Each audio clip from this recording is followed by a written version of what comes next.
Good evening, and welcome to another episode of Unlock the Door Radio. This is your host, Michael Cross here, and this week, just like every other week, we're going to be trying to encourage you to think beyond just the normal mainstream media,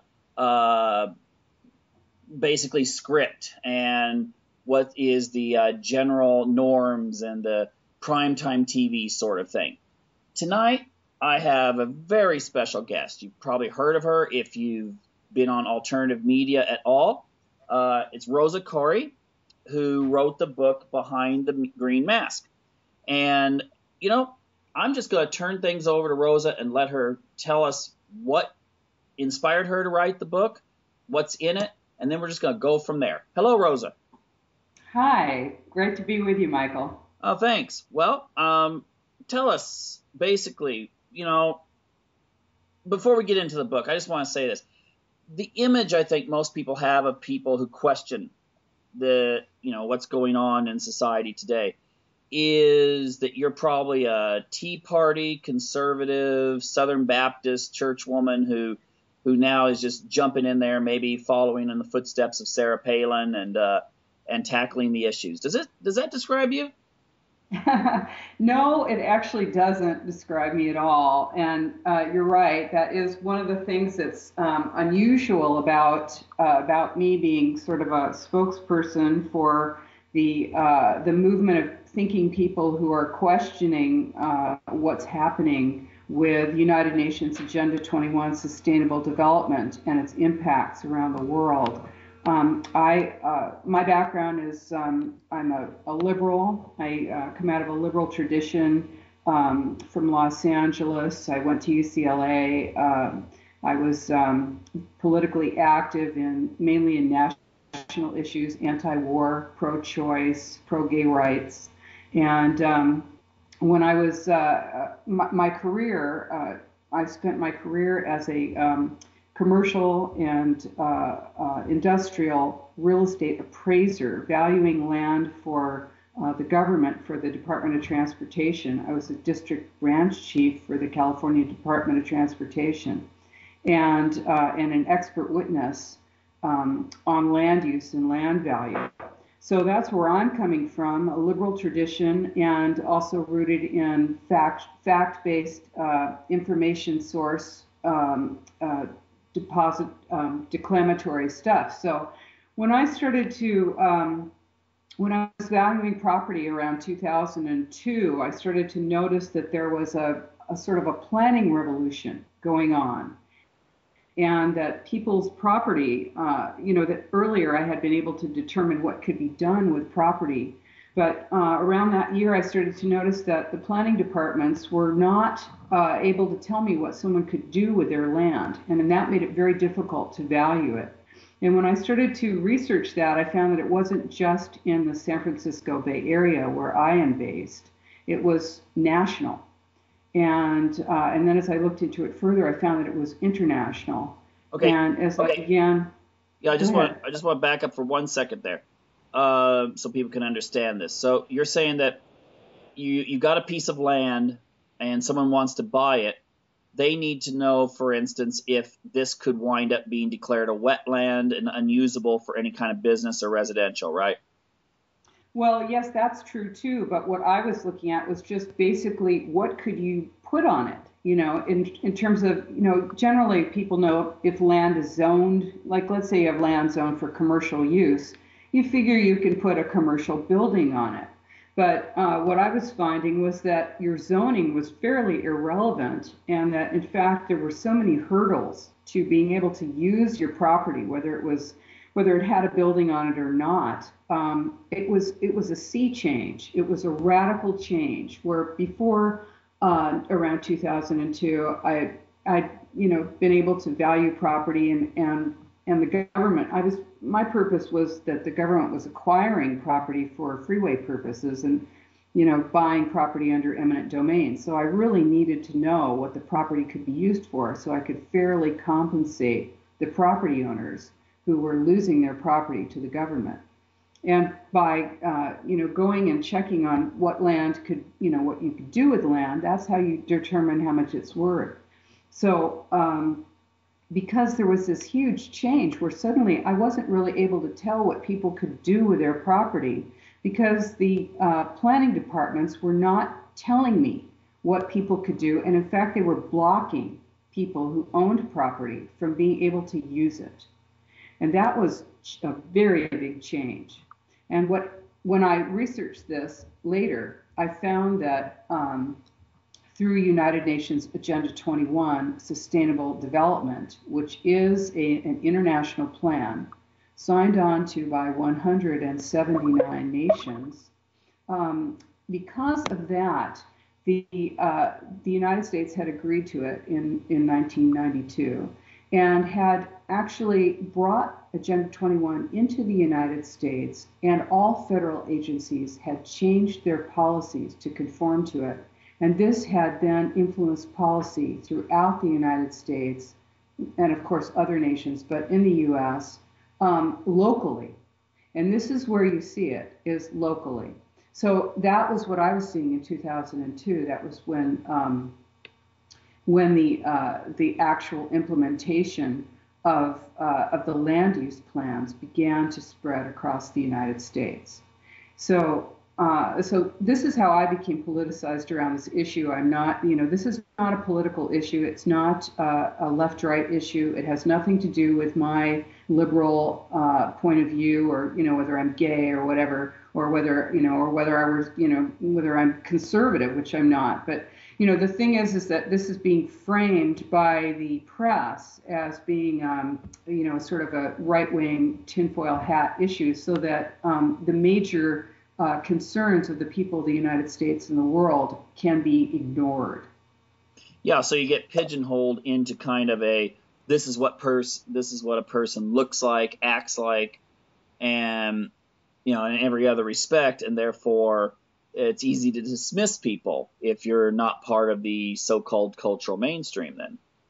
The other thing it does too is it chills your civil rights, because if you don't, like somebody like me, I am a liberal, and if I was a little bit weaker person, I'd be afraid to speak out, because I would be afraid that I would get smeared as I consider it a smear. It's funny, but to be called conservative or right wing or whatever, so what it does is it affects your ability to be able to express yourself. It chills your civil rights, and because no one wants to be labeled as being a fringe person. So that's another way that it propagandized. This is a philosophy that actually effectively changes the way that people express themselves. It neutralizes the opposition.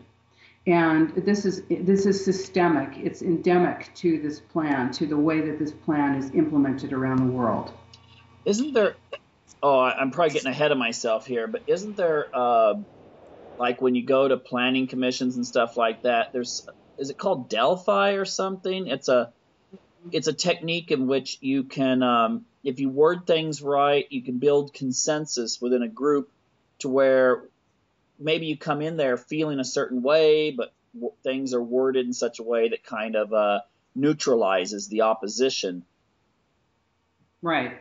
Yeah. Well, this is something that people see all over the world, and that's because the individuals who are running meetings are being trained. And they're being trained in organizational management, and one of the techniques is a Rand Corporation mind control technique that was developed post World War II to bring groups of people to a predetermined outcome, while giving them the impression that it was all their idea. So, in other words, when you go into a government meeting where you're being asked for your opinion on a great new plan for the center of your town, some kind of a land use plan or a regional plan, you get invited to go and, vote, but you're not really voting. It's, this is just like, they give you a handful of poker chips that you're supposed to drop into different little containers on, whatever plan you like, for your town. But the truth is that these plans have all been designed in advance, and they're all the same plan all across the world.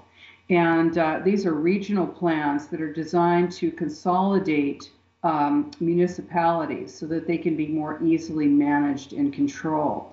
And the populations are, the concept of consensus is that rather than voting, you're just going to sort of be in a conglomeration of agreement.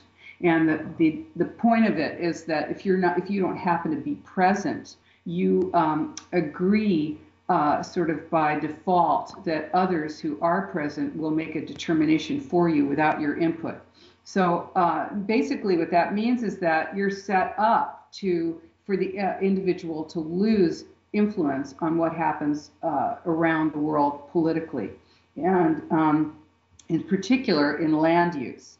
And that's where this plan is seen primarily, is in the way that your city is designed.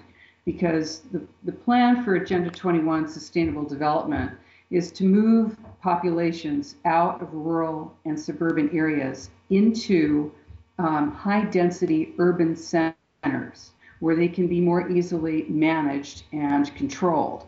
The story that you're given is that this is for greenhouse gas emission reduction, and that if you're in the center of a city and you have no personal vehicle, you can be moved more efficiently by using public transportation.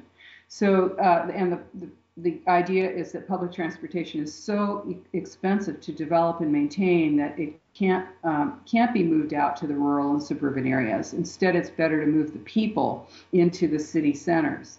But so that's why it's essential to change land use plans so that you cannot use your rural and suburban areas, and so that your city centers become denser and denser with higher buildings and more tightly packed people. This is kind of how this is designed. Okay, let me find out for sure here. Is this a law that was created, or is it one of those kind of resolutions? I'm reminded back in the 80s that a senator from Oregon had created a population. It was a bill that was to. It wasn't a law like China's. Everyone has one kid or something like that.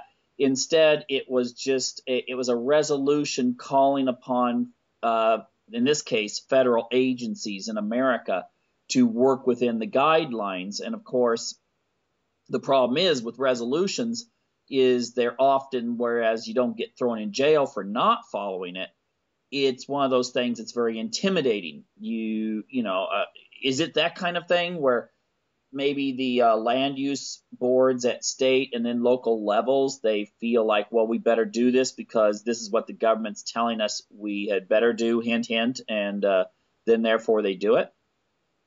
Well, this is really very interesting because the way that, this is how you have to ask yourself how someone can be called a tinfoil hat, nut when we're looking at actual plans. And, you just look at your town plan, it's right there. So the way that this developed was that United Nations Agenda 21 Sustainable Development is not law. It's not a treaty. It's soft law.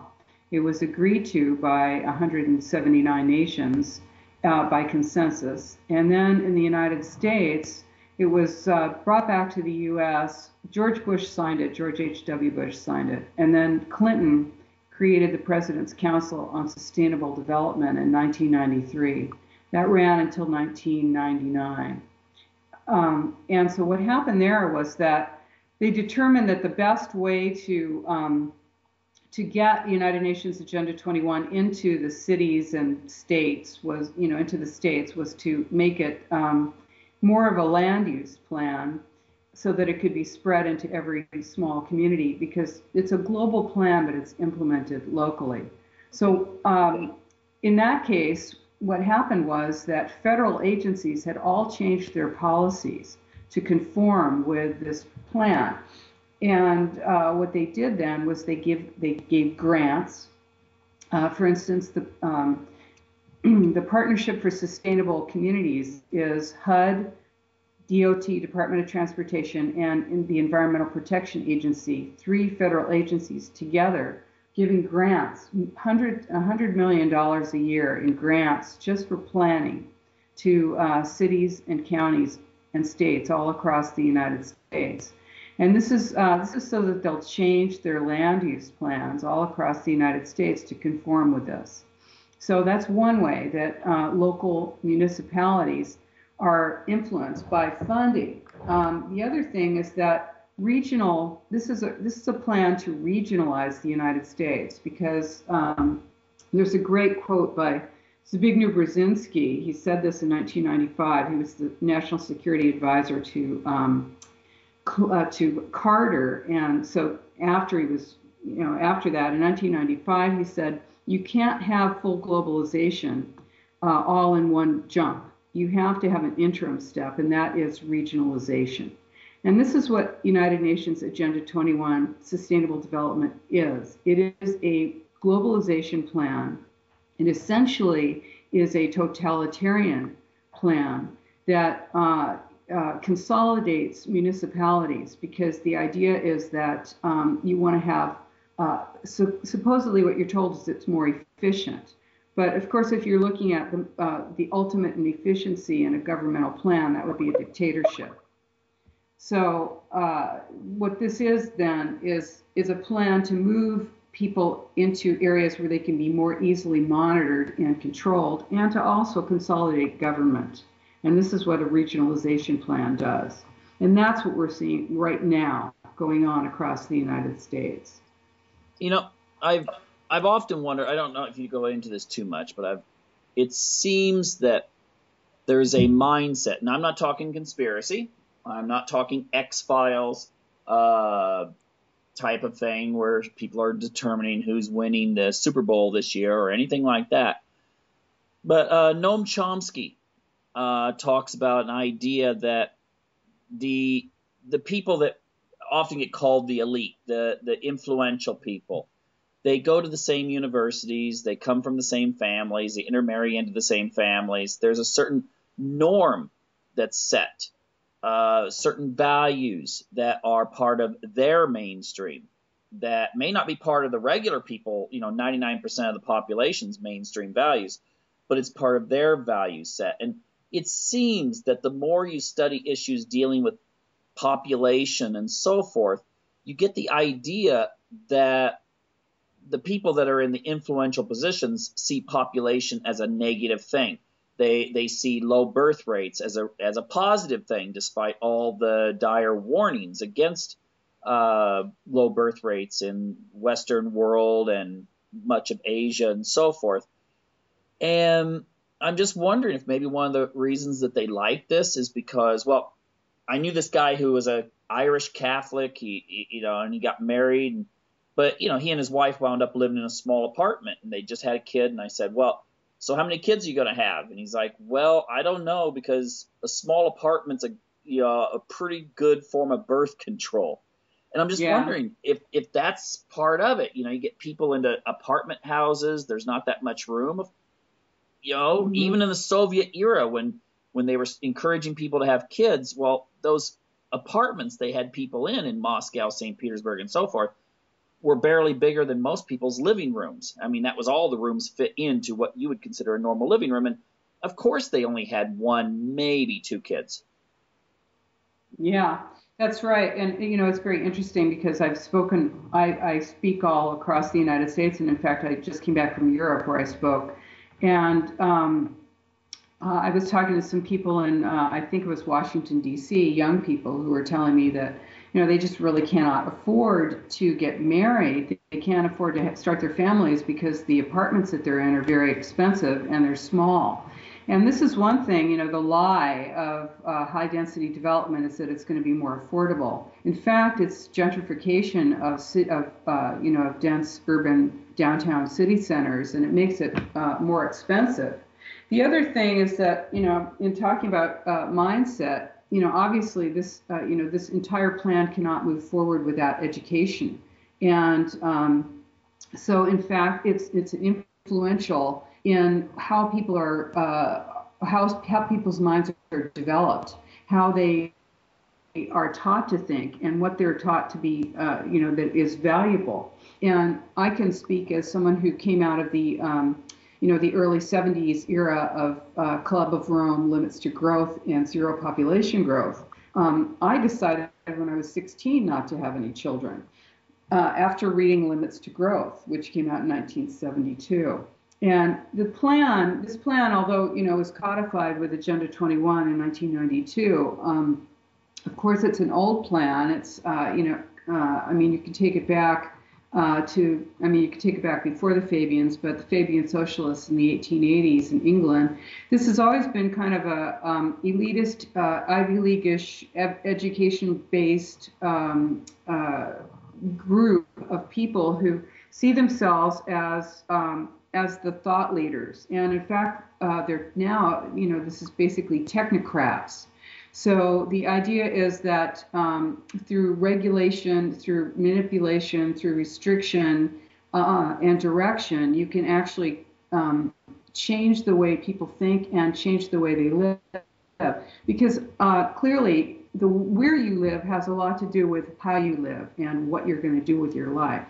So, I agree. If you're in a small apartment, it's going to be difficult for you to conceive of having, 3 children or 5 children or what. And the idea, of course, is that people are educated to think that that they are damaging the planet if they exist, and that in order to save the planet, they have to limit the human species, and that the carrying capacity of the planet is so limited that and that everything that people do is so negative that in fact this is the best way to preserve life, is to actually restrict it. Yeah, I know. In my training, in my educational background, one of the things that we went over was, now I want to get into this whole idea so we can shoot down the whole conspiracy thing.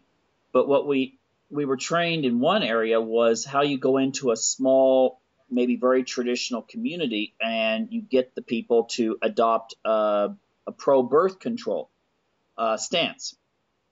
This was in an advanced community health organizing seminar I took. And the thing is that you were supposed to find out what motivated people's values, then market to those values to change their ideas and so forth. And I think it's very easy for people to see that as being, well, that's education. But if you actually look at what a lot of people call conspiracy, it is just doing that same thing. I mean, if I went into a community with a couple other people and we started working with the people that were the leaders in that community to try to educate the people to change their attitudes, aren't we conspiring to change people's attitudes? I mean, but yet we would still see that as ourselves. We would look at that and say, no, we're going in and educating people. We're change agents for positive things. Maybe that's the way the elite think about this. Well, we're trying to save the planet, and this is the way to go about it. But yet, in the general community, maybe the general community would be like, hey, wait a minute, I don't want this.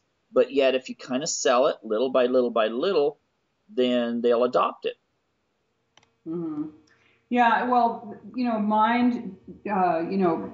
social engineering and behavioral modification is essential to this plan. And, in fact, that is really the role of education in this plan. It's not about teaching you how to think. It's about directing how you think and how you live. And I found an example of that when I was getting ready to go speak in, I think I was going to Tulsa, Oklahoma, and I was looking at I always check out the universities in particular areas and what their programs of sustainability are, because all the universities have sustainability programs. And we're not talking about, I'm not talking about creative reuse and recycling here. I'm talking about changing the way that people think. This is, definitely designed to work on people's interaction with each other, on how they are reacting to culture, on how they're creating culture. So at the University of Oklahoma, it's University of Oklahoma, they have a program there, a transformational program which is every single student has to go through this, and it's about breaking down your earlier training wherever you've come from, and showing you that you have prejudices, and it's likened to shock treatment, where you learn that you do not rely on your social connections from your family. That in fact you're being redesigned as someone who is breaking all of their connections with their past and with their family, and instead reconnecting to the school. And so when you have courses that are, 500 courses at UCLA that deal in sustainability, it's not that they're teaching you how to recycle. What they're teaching you is how to think about yourself as a person in the global community. You're a global citizen. And this is a communitarian mindset, which is redirecting you away from thinking about the individual as being primary, and instead about thinking of yourself in terms of a mass. And if you're an American and you adhere to the United States Constitution, what you're given in the Constitution is a guarantee that your individual rights and freedoms are protected by the government. But communitarianism says that the individual's rights have to be balanced with the rights of the community, the global community. And that means that those rights, you never know what the rights of the global community are. They're not delineated, not written, and you're always going to be in conflict with them. The individual will always be outweighed by the so-called rights of the community. So this is how, the sort of the philosophy of the technocrat, that we can legislate and manipulate and control the individual to the point where everything is easily monitored. And the point of globalization is the way you get to globalization is through standardization of all systems. You can't control everything unless it all matches up, unless it's all controllable.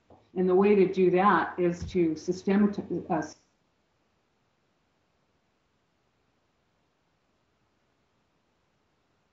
Manipulate it. So standardization of all systems, including the educational system and the land use system, is a step in globalization. And this is essentially where we're going with this. It takes the humanity out of the human equation, and instead makes it manipulatable and controllable and measurable. This is an essential part of creating a so-called efficient system. Yeah. Now, there may be people out there that are thinking, now, wait a minute, how does this sort of thing work? Again, we're getting back to conspiracy theory. And what I would actually encourage people to do is look up B.F. Skinner. B.F. Skinner, and look up, it's really easy. Look up B.F. Skinner, Ideal Society.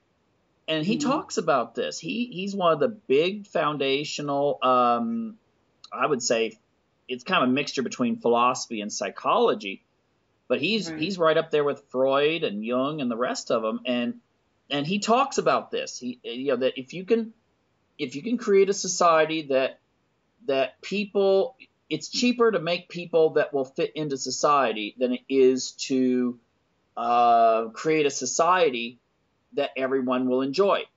So the idea is that you have to control every aspect of their reward punishment system. And of course, they look at people like, Skinner said, we're just pigeons. We're just really much more advanced pigeons.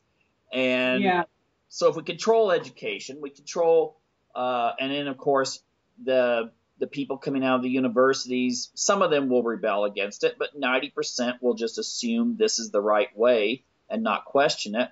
They go into the media, they become school teachers, professors, so forth, lawyers, land use planners, and they'll have that, won't they? I mean, they will continue this, and it's not conspiracy. It is actually a mindset.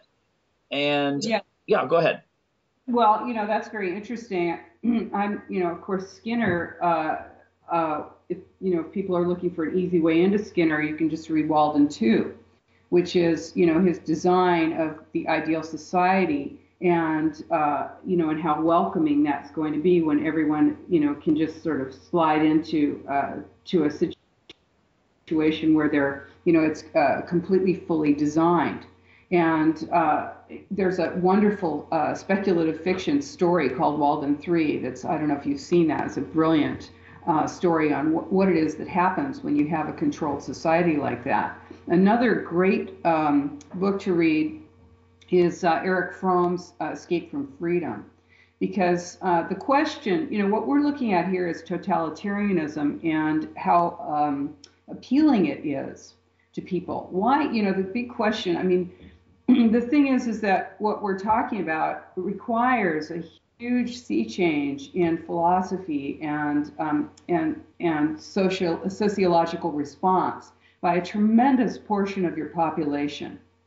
And so people think about this and they think, well, how can this be happening? It's going to require hundreds of thousands of people participating in the remaking of society. And the answer to that is yes, it is happening like that. And in fact, it's quite understandable how this would be so attractive and appealing to people when their training is based in it, when we're looking at manufactured consensus where dissent is either frowned upon or not permitted, where you're feeling that you want to be part of something big and you're being told that it's a positive thing, that you're creating a clean, open world, open society where everyone is cared about and listened to, and that only those people who are antisocial will critique it. And that way, you're feeling that you don't, even if you feel uneasy or uncomfortable about it, you don't want to expose yourself as being one of those people that doesn't want to go along with it. And I think a brilliant book for that, of course, is Escape from Freedom by Erich Fromm, because he does talk about, he wrote that after World War II. The question was, how could Hitler's Germany have happened? And of course, I think it's very fascinating how he how he breaks that down. But the issue is primarily that there was a mindset in advance in that culture that looked to a leader to give the answers. And I think when we elevate our educational system to a point where we are not able to dissent, or where if you do dissent, you're not going to get a job, you're not going to, you'll be called a conspiracy theory right-wing nut, or tinfoil hat or something. When the stakes are too high, then there are way too many opportunities for you to just go along, and that's what's happening. People are going along with this. They don't want to think deeply about it, and or they're so indoctrinated through their educational system that they think it's a good thing. This is what we need to work with and against. Well, I would remind people, I think a lot of times we become arrogant and think that education makes us more independent. But like you said, I mean, if you go along, you get better grades in many universities, you get into the graduate schools, you get your PhDs or masters and so forth. And if you dissent, you might wind up making some professor angry at you and wind up not getting those degrees. But I just reminded them of the Milgram study, the electric shock therapy study. Yeah. People should look that one up. They seriously should look that one up, Milgram. And the thing was that the more educated someone was, the more likely they were to go ahead and not, they thought they were giving a lethal dose of electricity to somebody. But they were more likely to say yes, because I think it was part of the training process that you trust the guy in the lab coat who says, you're not responsible, give him the shock. Yeah, that, I do bring this up in my book, which is Behind the Green Mask, UN Agenda 21.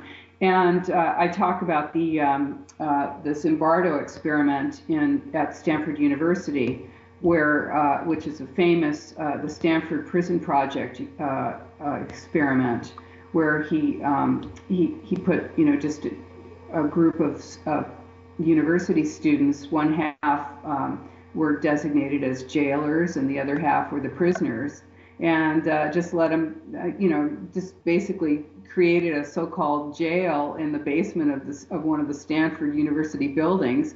And within 6 days, they had to stop the project because they were torturing. One half of the students was torturing the other half. Mm-hmm. Yeah, I think it was Zimbardo's wife that told him to stop because he was getting too much into it. He was enjoying being the warden. But that's the thing. I mean, human beings.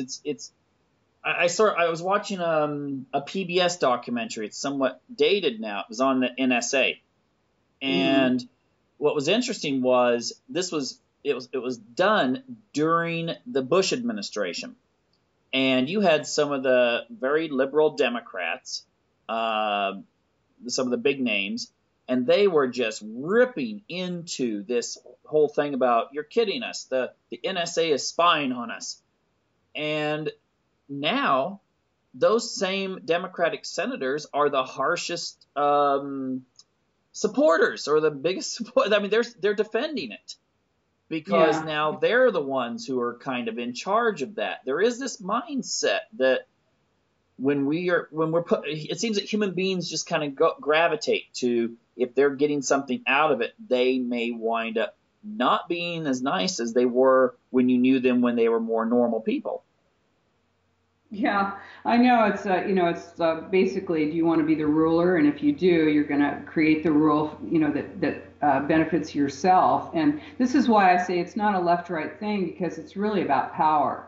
And it's irrelevant, if you're a globalist, it doesn't matter whether you profess to be a Republican or a Democrat or whatever it is you're going to be. It's that you're setting up the world so that it's going to be more manageable. And I think something I found back in July of 2012, Time Magazine put out a sort of a little blurb on where the jobs are going to be within the next 10 years. And the top jobs are in things like retinal imaging machines, satellite imaging, data storage, and social networking. And so basically what they've done is they've completely changed the culture so that we can be monitored. And this is where National Security Agency and domestic surveillance comes in with the National Defense Authorization Act, because this plan, what we're talking about with the United Nations Agenda 21 Sustainable Development, it's a whole life plan. So it involves every aspect of your life. And in order to manage it, it works to have populations consolidated into dense city centers, and to take away mobility for people who are in those city centers, and also to restrict use of the rural areas and the suburban areas. One other thing you're going to see with movement and control of populations is that products are offered to the population which you'll voluntarily purchase, so that you'll actually be assisting in this monitoring and surveilling of you, which, like, for instance, obviously Facebook and having a global positioning device on you at all times, which is your smartphone, but also things like intelligent home and all of these other products which wire up your house with video, interior video, so that your interior property is being surveilled, and you're paying for it. And so this is how they change the mindset of the population to deliver what it is that the that the government or whoever it is that's managing this entire project, this technocracy project, so that they're able to move forward with their plan.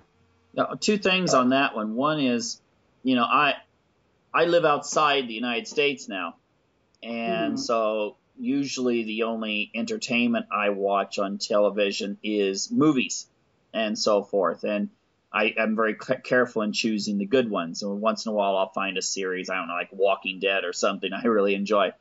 But we signed up for a movie, one of the, Netflix and so forth. So my wife's been going through and checking television shows now.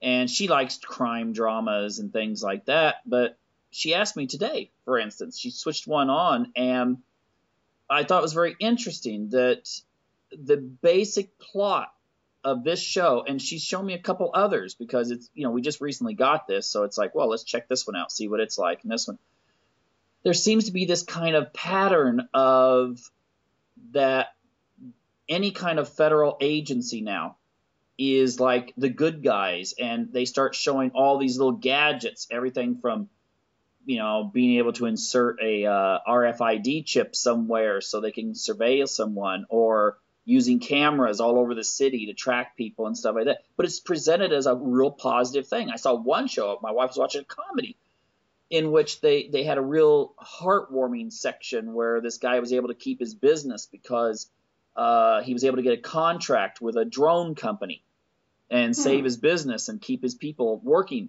And I'm thinking, wait a minute. I mean, does this just happen? Because I do know that there's been since World War II a very strong alliance between Hollywood and the defense industry.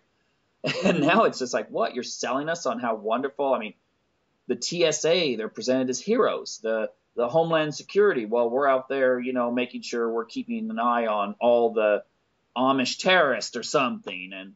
And it's so pervasive.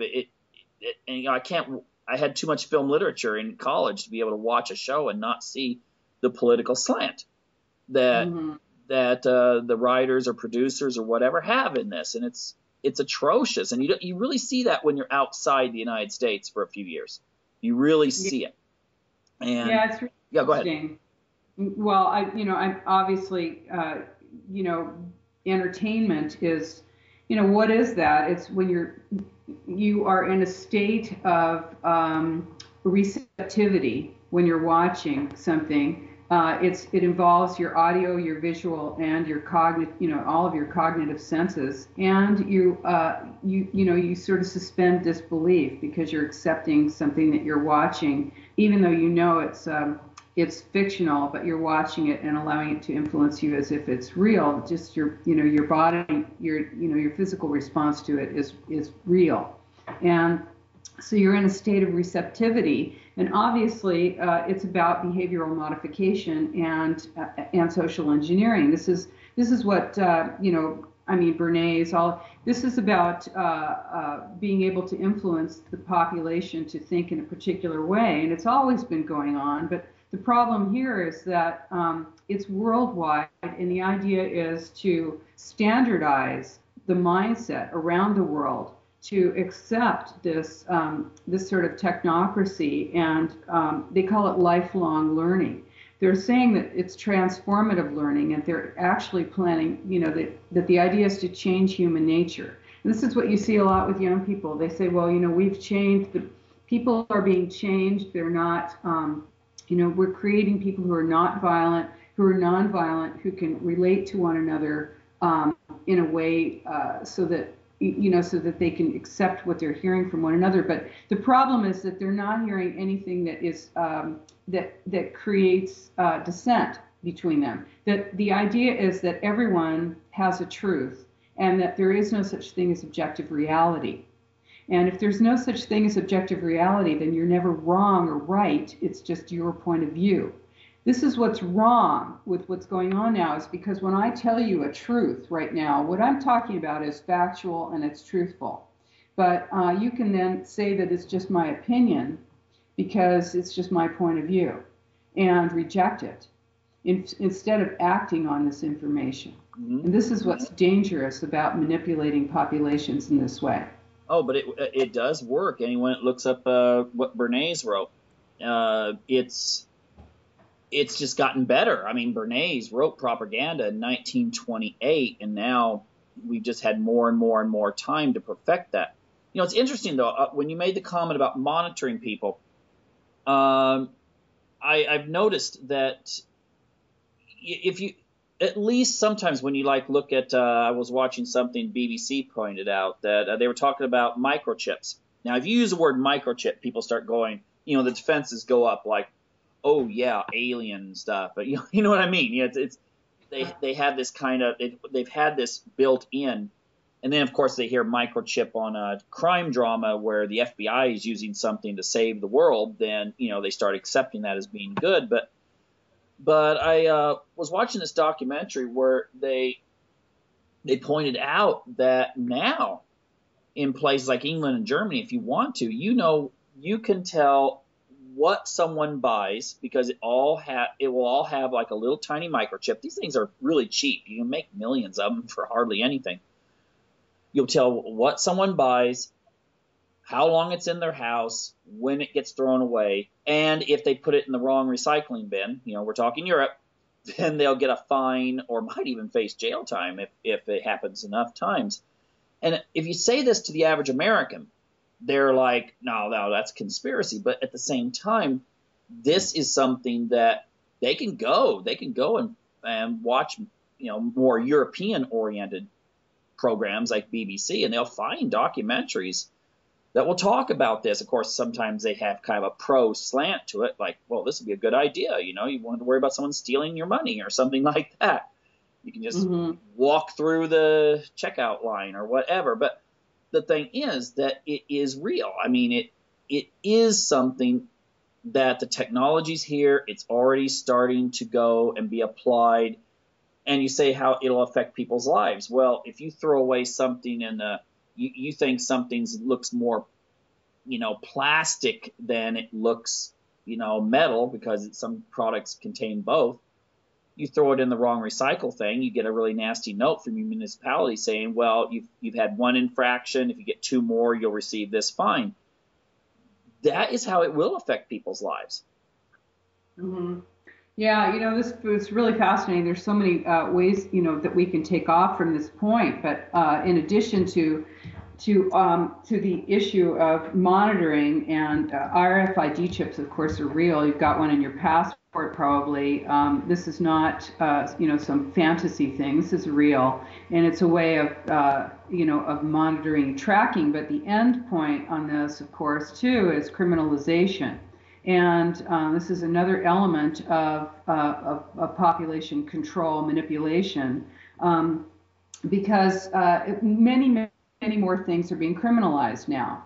So, you may think that you're not doing anything wrong, but then you find out that, in fact, yes, you are, whether it goes all the way from land use and where they're criminalizing the codes, the code sections for your city, so that if you don't respond to a note saying that you've got a window in your house that was put in incorrectly or without a permit, that's a criminal act. If you don't respond to the city within a certain number of days, they can actually take criminal action against you.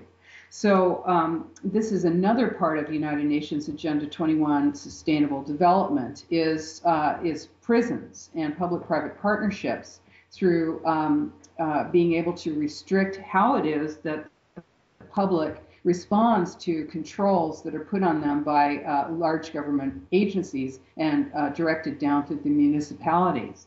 Because the plan is dependent on the illusion of public buy-in. That's part of this plan is, for instance, Sustainable America, A New Consensus, which was a book that was put out by the President's Council on Sustainable Development. That was put out to determine how it was that all these populations were going to be managed psychologically. Basically, that if you don't have the illusion of public buy-in, the population is going to say that we aren't part of this. This is not our plan. So then, when you take it down to, throwing stuff out and having RFID chips in it, how is it that you're going to manipulate and control this large population? How do you manage them through the smart grid, through, determining how they're using electricity and gas and, all of their power and water, and then through their actual use of products and disposal of products. So in all ways, the population is being more closely watched and more closely controlled. And then the end game on that is also to, what are you going to do with that population when they break those rules? So it's more rules and also more penalties. And this is something that, we are not trending towards this inexorably. There is something that we can do. We need to refuse, resist, refuse to participate. This is very essential now. You don't want to go along to get along with this plan. We are not passive observers. We are active participants in our lives. Yeah, I think we really need to take that to heart. I mean, I like to do photography, and I even have pictures on my Facebook of like reservoirs and stuff like that. But then I noticed that there was one of those Homeland Security fusion videos or something like that, and that got leaked out on YouTube, and they said that if someone's taking pictures like at a reservoir, well, that's something maybe you should go and shows the cop going up and asking this young woman what she's doing there, but kind of like there's nothing illegal about doing it, but let's intimidate her and persuade her to leave. And I was just thinking, what a person could do in that situation. If you're just out taking some nature shots and some cop thinks, oh, I wonder if this is a terrorist or something, is just say, am I required by law to leave, and just stay. Don't listen to them. I mean, you have not done anything wrong. They're just trying to get into this idea that I just remember how silly it sounded when I was in college and I was told in the Soviet Union you couldn't take pictures of anything that had any kind of military application, including gas stations. Of course, that's changed now. Russia, you can take those pictures.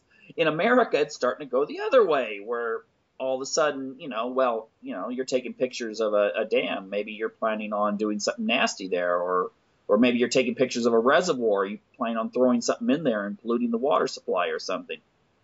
I know that the whole "if you see something, say something," and you find yourself participating in that. Just in someone puts a bag down on the sidewalk, and what it does is it changes the entire mindset of a nation, of the world. And so I believe we've been terrorized, that the war on terror is a war on us.